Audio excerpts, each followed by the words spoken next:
Hello, everybody out there, and welcome to another episode of the Talk That Talk Show with me, Barry Holmes.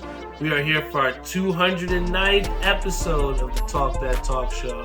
And I just want to thank everyone out there that continues to tune in and subscribe on our YouTube channel. Our audience is slowly growing from there. Also want to give a big shout out to everyone that tunes in on our Facebook live stream, and also everyone that tunes in on our Instagram live stream as well too. I feel as though, in doing this podcast each and every week, I have the most loyal and, really knowledgeable fan base when it comes to podcasting. I can't tell you how many times, people are referencing things that I say on the podcast and then coming back to me about certain things and reflections that they have based on topics that we covered. And one of the most humbling things is also having people tell you things that they want to hear about on the show. So, just the fact that everyone has been so helpful with giving me different feedback and telling me different things that they want and like about the show, that's what continues to motivate me and keep me consistent and also keep me accountable.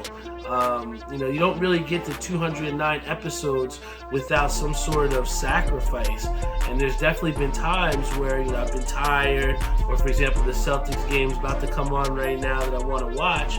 But, we have to come out here and deliver the show because that's what people expect and that's what people want. And I feel as though when you have something as dependable as this show, you really have a head start on creating culture. And and I'll get into a little bit about how I came to support my UBA franchise today. But one of the greatest feelings was seeing a guy in David Lee, who's a Hall of Famer, such a great bowler, somebody who we all look up to in the bowling game, and seeing him come in rocking my Talk That Talk Show shirt. That meant something to me. And I feel as though with people wearing the shirt and then also seeing people that don't know that I'm going to be there and I spot them out wearing my stuff, it's one of the best feelings in the world. And, I think that in creating all of these different jerseys, creating the different hoodies, creating the different shirts, I've given something tangible outside of these episodes for people to be able to rock and feel like they're a part of it and show, almost like a flag or a badge of honor that they rock this Talk That Talk Show and they're rocking with me. So, big shout out to Theo, big shout out to my boy Major Willies, Brian Spawn, big shout out to Marvin Holmes, Uncle Mickey on our Facebook live stream. But, definitely want to start this show off with a little bit of NBA talk, because even though my Knicks are not in the playoffs anymore, I know it's still very sad and it's still very raw for me, but I have not stopped watching the NBA, and these playoffs have been amazing to watch, contrary to what people believe about these teams being quote-unquote boring, or the style of basketball may not be as sexy as some of the other teams that were eliminated. But I think the top two storylines, without a question, have become the Jimmy Butler show, and everybody's saying he's Timothy. Jimmy Butler is someone that deserves his flowers because he's someone that just seems to just get the dirty work done. All the things that we wish that we saw in Julius Randle are the things that Jimmy Butler exhibits on a day-to-day, minute-to-minute, second-to-second basis. Even when the guy was completely hurt and on one leg hobbling, he's still out there making himself a threat and getting the job done. And I feel like in these playoffs, we're waiting for that. When is Jimmy going to come back to reality? When is Jimmy going to stop balling the way he is? And we just have yet to see that this postseason. Jimmy is just someone that has kind of elevated his status. And I think that for a lot of people, they have, a notion, or they have this idea of what they think Jimmy Butler is. We know the bubble. We know the validity. Some people try not to give it. We know what he's done in Minnesota, Chicago, Philadelphia.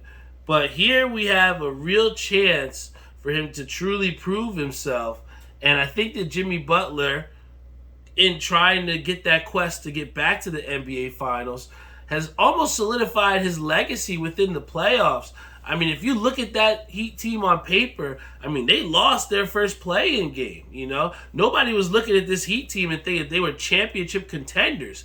And if you did, and you could say that, you know, I'll give you a high five, because I definitely didn't see the Miami Heat going to the Eastern Conference Finals.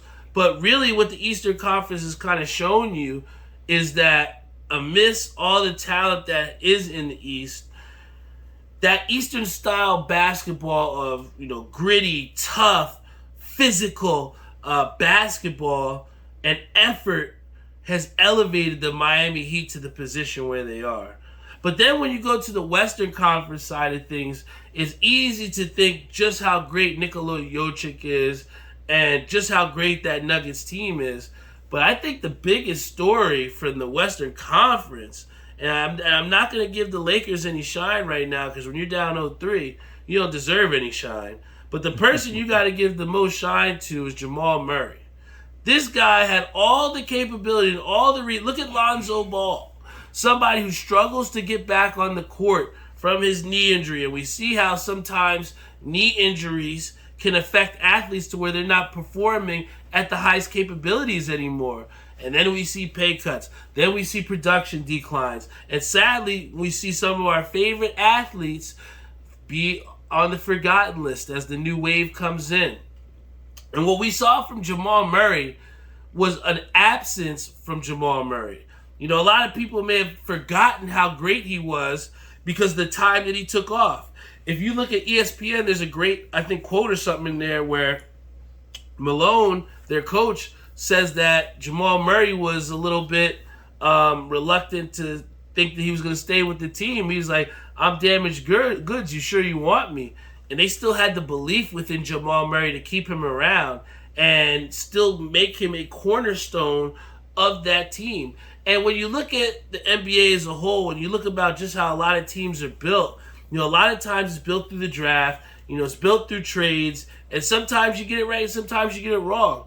And for the Nuggets, who have never went to the NBA Finals before, you know, they've been constantly in this cycle of rebuilding and trying to make a profitable product, but at the same time, one that is very, very competitive. And when you're in the West Coast, you know how great you have to be. So finally, we get Denver's best chance of doing something they've never done before, and we're not talking about Nikola Jokic as a reason why being so. You know, you got Jamal Murray, who went out there last night and gave him 17 in the first quarter. And anybody that didn't think that the Nuggets were going to win that game, I don't know what you were watching, because even though the Lakers made their surges and they made their comebacks, you know, the Nuggets, from what we've seen as an overall standpoint, seems to me to be the deepest team in this NBA left of this tournament, in this NBA playoffs. You know, the same things that we can highlight the Miami Heat for, with having those role players step up, having the production from those key top guys. Those are the same things that we can make strengths for the Denver Nuggets and multiply them, because, like I said, when you have Joker out there, when you have a Jamal Murray, you can shuffle those guys out, and your production doesn't stop. When you bring in a Bruce Brown, when you bring in the guy Braun, Uncle Jeff Green, I mean, the list of bodies. And then when you have Aaron Gordon, who's out there bodying people in the paint, it makes it very difficult to defend this Nuggets team. So, you know, when you ask me what was my favorite, you know I put the money on the Nuggets winning it all. I am not willing to say yet that the Heat are going to take this series. I still believe that the Boston Celtics still have something within them. This is make or break for their franchise. I know TK doesn't want to hear it, but for me, I'm looking to see the desperation from the Boston Celtics tonight in Game 3. Because this game doesn't represent just Game 3. I think this Game 3 represents the future of the Boston Celtics. I think that maybe if the Celtics get ousted here, you're thinking this team can't get it done. Do we have to break it up between Jaylen Brown and Jason Tatum? Do we have to let go of an old-ass Al Horford? Is he just as good as we think he is? I think there's going to be a lot of questions that come into play if the Celtics do not win this game. And I'm not willing to write off the Celtics yet because I have them winning game 3. But I'm telling you this. If the Celtics do not play with the desperation, that's what I say here. Keyword is desperation. Because Jimmy Butler and Jamal Murray are in the position that they are now because they've shown desperation. And I think that that's what has lacked in the exit of some of these teams in this new age NBA. You don't really see the blood, sweat, and tears of the playoffs in these things, man. I think that, the desperation that is shown from those two players is something that we should have seen from everybody in the playoffs. I think too easily we saw the Milwaukee Bucks get ousted. The Knicks, who came all this way up, lacked the desperation to have your leaders say they wanted more than us. And that's not okay. So that's why I say, Jamal Murray and my boy Jimmy Butler deserve all of their flowers because it is difficult to be in the top flight level competition that they are and be asked to deliver and do something that you haven't been done before. So, my hat's off to them. One another thing someone had said to me before about this new age NBA is that the points seem inflated. Everybody's dropping 30 points a game, it seems like. You have so many people that are dropping 20 points a game. And for some people, the basketball purists, they may feel as though, this style of basketball or these high score shootouts were in the 140s. I think we had a game this season that went to the 180s on both sides. So I think for some people, they may seem like this abundance of offense may take away from the integrity or the entertainment value of an NBA basketball game. And I'll give it to my boy Dutch because the one thing that Dutch, big shout out to him, Tri-State Dutch, said is that with the NBA, changing, it's adapted, and the way that we've kind of officiated the game and the way we're kind of viewing this game has had to adapt. And one of the things that I remember, especially growing up playing basketball, you had guys that you hit it in the post to them, and they're back to the basket banging with guys. And you don't really see too many players nowadays that they're back to the basket guys. It seems as though every player that comes out has to be 6'8", 6'9", 7 foot, be able to have the ball skills, the dribbling, and not to mention a three-point shot. In today's NBA, if you do not have a three-point shot, you are not going to be in the NBA for long. And that's the way the game has changed. So, to my point of, everybody saying these points are elevated, I don't think that they're inflated. I just think the overall style of basketball has changed. And, what we are taught as a young kids about as far as offensive and the skills that it takes, less are we, the game is positionless. I feel like the game that we are in now is more positionless. And you don't have these big guys where you say, hey, you're going to get in the post, you're going to set high-low screens, and that's all you're going to do. I think we're asking more from these guys, and in being so, going up from the pipeline of these young players, you're seeing the diversity of the offensive skill set. You're seeing guys with more of an offensive bag. I mean, look at the guy, Wembanyama, who's going to go first to the Spurs, right? This guy's a 7-footer, but they're saying he plays like KD. So more and more of these players are coming out, and it just makes me question, when is it that we're going to see the entire NBA look like that? And you're not going to have those Muggsy Bogues type players left anymore. Jet Life, my boy Jeff said, there is a lack of defensive effort. And it's true, man. I think that we've catered, even with some of the refereeing, we've catered more towards the offensive players. The hand checks that we used to have that were completely legal are illegal now, so that you're giving the offensive guy more of an edge. I remember I was taught, used to try and tug on a guy's jersey to kind of, keep him at bay. And in today's NBA, that wouldn't even be allowed. So, it's definitely different. But, I think that the good thing with being so involved in sports is also being able to remove ourselves from the sports as well, too. And I had the great opportunity of being able to support my friend Rese Smith. Big shout out to my boy Rese for coming up and throwing a party. I don't want to disclose, too much as far as what consisted of that party, but I was just happy to share the special moment with Rese, and I think for that, it means something when someone asks you to share that special moment with them, and when the time is right, they'll let everybody know what's going on. But for me to be able to share that moment with them, it really just heightens our friendship and our bond, and I was just happy to be there with them and be around all of our friends as well too. And I think that oftentimes when we're grinding through the job, grinding through whatever sporting thing that we have on the side, or relationship wise, it can kind of get lost inside hanging out with our friends or spending time with those people. And to be able to spend time with Theo, Rese, Eli, Jeff, that shit was priceless, man, and definitely the perfect way that I wanted to end my weekend. And also big shout out to my boy Tony Angotti. Before I went to Reese's little party, I got the great chance of checking out my UBA team. The team didn't show up. The other team that they were bowling against did not show up. And they could have easily been like, you know what? They're not bowling. I mean, they didn't show up. We don't got to come out and bring our best. But I was just so proud of everybody that was in the lineup that came out, did their job, and got us a 30-10 win against the blind. And even though that we were bowling, our team was bowling against the blind, it can easily be like, you should get 40, no matter what.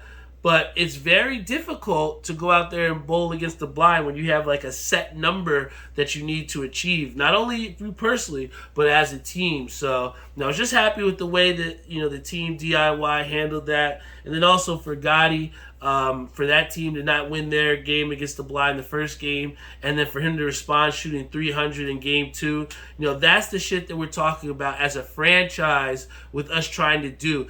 Someone like Rob, who hasn't gotten much time this season yet, but in his time and his calling steps up to the plate and helps to deliver a big time win. That's why it's an overall team, and that's why from this franchise, there's going to be times where you need to step up and step back and let the people that are in place, you got to believe in them, and I think that belief system that we have tried to establish, it definitely makes for all the progress to where we're saying, hey, we're in a position to possibly go into the playoffs. It's a slim possibility, but as long as you give yourself a chance, that's all you can do. Big shout out to my boy Nick, who comments in. Shout out to Young Holmes. I appreciate you, brother. But another thing that I definitely wanted to say leading into this is I wanted to say big shout out to Tori and TK, my sister and her boyfriend, in their first time competing in the state tournament. They did not look flustered out there. They were super, super engaged. And, I think that coming into something that you don't know what's happening or have no idea what you're getting yourself into, it can go one of two ways. You could easily, shell up, or you could step up. And I was just happy to see, TK and my sister step up. There's been a lot of, question marks as far as, what they would do. They had this tournament before where they won, I think they came in second place in the tournament. And some people might have been thinking, that was just a fluke. Maybe they just had a good night. But I think when you have the set that they did in states on the sport shot that was out there, and for them to score how they did, it's not a fluke, for them to be ahead of in first place by over 100 pins. So, big shout out to Tori and TK. Also, shout out to Tori for taking the all events lead for her division. That just shows to the consistency that it takes, not just to shoot one good game, but to shoot an entire set throughout the entire day, 9 games. And I think she averaged a 190 on the sports shot. So, big shout out to Tori. You deserve all the money that you're going to get in that big fat check from the States. And especially for TK. TK's been someone who has all the passion in the world to get better. And he's just living proof that, no matter how hard it takes, no matter how many reps it takes, this is what it takes to get better and how to have success. Then also big shout out to CJ, man. Someone who maybe not have had the success in the beginning of the season that he may have wanted, but has kicked up late in the season for DIY to, put us in the position that we're in. I think that in times, through struggling, you have to find something within yourself to get you to get it to the next gear, to get it to the next level. And that's where our leadership comes from. So, to step up like that in those situations, that's what it's all about, man. And I think that, stepping away from the alley and the lanes, something that has been intriguing me a little bit lately has been the start to the WNBA season. I'm not going to lie. This is the first time in about a long time I've truly thought about, wow, I need to start watching WNBA games. I mean, now that you got Breanna Stewart over at the New York Liberty, Matt's pair her up with Sabrina Ionescu. I mean, shit, man, who doesn't want to watch a Liberty game now, right? With the Las Vegas Aces coming back, trying to repeat. Who doesn't want to see Kelsey Plum, right? Oh, man. I think that the way that the WNBA game, we talked about just how we got to give these guys credit offensively for adding to their bag. We have to really talk about the product that we've gotten from the WNBA. I couldn't remember the times where WNBA has been featured on NBA 2K and just all the different commercials now, side to side with the NBA. So I'm just happy to see that the WNBA, even though it's still not where we 100% want it to be, it's still, progressing in the right direction, and we're getting those types of matchups like a Chicago Sky Phoenix Mercury matchup where we literally get the first games back of Brittany Griner, who was detained over in another country for almost over a year. You know what I'm saying? So there's so many storylines that go into the WNBA. I know, me personally, I wanted to shout it out on this episode because I want to challenge my viewers out there to try and watch a WNBA game over this week. I know I said the same thing in the past about the NHL, and those playoffs have been fantastic. I think the first 3 games of the conference finals have all been overtime games, if I'm not mistaken. 3 out of the 4 maybe, but the way that sports are, this is the best time. We got the WNBA, you got the NBA, you got MLB, and I think that's a great segue because, guys, I couldn't talk about the MLB without talking about these Mets being on a 4-game win streak, right? And I want to bring it to a point that Francisco Lindor talked about when he walked it off the other day. I think we got to give a big shout out to the baby Mets. The baby Mets consisting of Mark Vientos, my boy Francisco Alvarez, Brett Beatty. These baby Mets have infused the New York squad, it seems like, to where, they're pumping. They're trying to come back in games. Last week they had about 2 games where they came back from almost 3-4 runs down. And these never say die Mets seem to be getting those glimpses back. I know we've been disappointed with what we've seen from the pitching, as far as Verlander, as far as Max Scherzer. They've left a lot to be desired pitching wise for the Mets, but I am looking to see these youth revival guys, these young guys, these baby Mets that we talked about, to hopefully infuse the rest of the team to elevate their play. Just like the same thing we talked about with having those expectations. Once you meet those expectations, you got the target on your back now. So I'm just looking to see what the baby Mets do now once people are starting to get a game plan, once they start to get some live footage on these guys. But I have a lot of faith in the Mets. But I think that one of the last things I definitely want to talk about before we close this show out is I want to clear the air about the controversy over last night's boxing match between Devin Haney and Mr. Lomachencko. If anybody that watched that match stayed up past 12 o'clock at night, I will say that you guys were in for, and I would like to quote my boy Dick Vitale on this one, a dandy, baby, because that fight between those two was the most technical fight that we've seen, I think, all year so far. A lot of these fights have kind of been lopsided, and you kind of look and wait to see when is the knockout going to happen. But it really didn't happen between Devin Haney and Lomachencko. I think we learned a lot more about Mr. Haney than we did about Lomachencko. I think Mr. Lomachencko has the heart of a champion, but I think it might be time for him to think about alternative routes, man. He fought a valiant fight, but it seems like against these younger guys that just have a little bit more quickness to him, he can compete with the best of them. Almost like a Henry Cejudo situation where, he fought Aljamain Sterling very well. Gave him a tough fight. But that youth, those extra younger years, a little bit of pop left in that glove, that kind of gives him that edge. And, it was sad to see Lomachencko very emotional like that. But that is the blood sport. That is what we all love to watch in boxing. I look at Devin Haney, and I see a guy who has questionable power. We just talked about how old Lomachencko was and, how he's kind of been in this path, and he's been almost like the journeyman fighter, it seems like.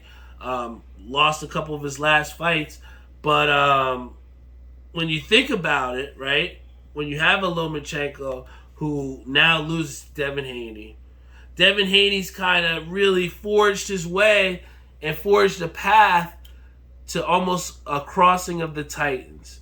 And we have lurking in the background Shakur Stevenson, who somehow Shakur Stevenson makes his way to the ring.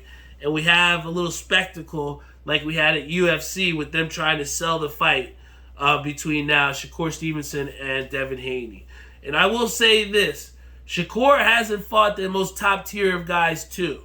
I think for both of these fighters, between Devin Haney and Shakur Stevenson, fighting each other will give each other the biggest test that they've had in their careers. So if they're able to sign this fight, and if the promoters don't get in the way of giving the people what they want, because I'm still waiting for my Terrence Crawford, Errol Spence fight. Please, somebody make that happen. But I will settle for this fight coming up if they're able to make the Shakur Stevenson, Devin Haney fight happen. Who would I have in that fight? My heart wants to say Shakur Stevenson. He wants to go with the Newark guy. But the same way we are questioning Devin Haney's power is the same questions that I have for Shakur Stevenson.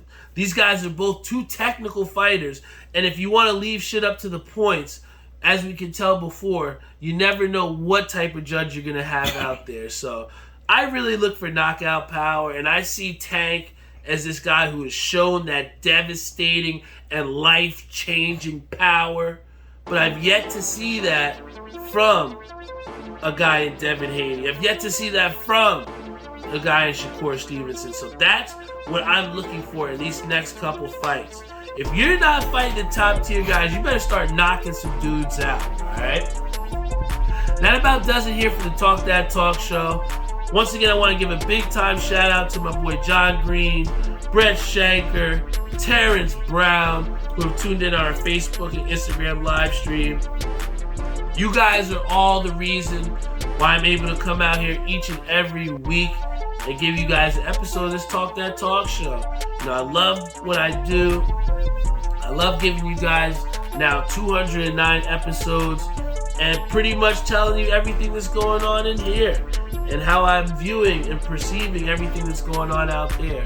And it's not easy to get content, to come out here and give you guys 110%, but you all are the reason why it makes it easy for me, because I stay motivated, I stay hungry, stay creative, and just trying to deliver you guys episodes here, man. So once again, I want to give you guys a big time shout out. If you haven't done so already, please, Aunt Trish, go to YouTube.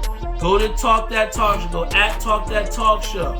Hit the subscribe button, please. I need y'all, alright? Please hit that subscribe button on YouTube. If you don't even know we have a website, if you ever want to stay updated, you can go to talkthattalkshow.com and stay updated on whatever's going on, whether we're Instagram, some new jerseys that we're about to put out for bowling, some new merchandise. Anything that you want to know about Talk That Talk Show, you can find on the website, talkthattalkshow.com. You can always check us out on Spotify, Google Podcasts, Apple Podcasts, iHeartRadio, Stitcher, you name it, we got it. Update, Miami's up by 9, second quarter. Mets tied up the Guardians, 8th inning, 1-1. So we have the Mets are tied up. You have Miami that's winning. Oh boy, I definitely need to get off air here so I can see what's going to go on with these very close games. Love you guys. Thank you guys for tuning in every single week. Yo, this is the Talk That Talk Show. 209 in the books. Tune in to some WNBA games. I love you all, and I will see you all next week.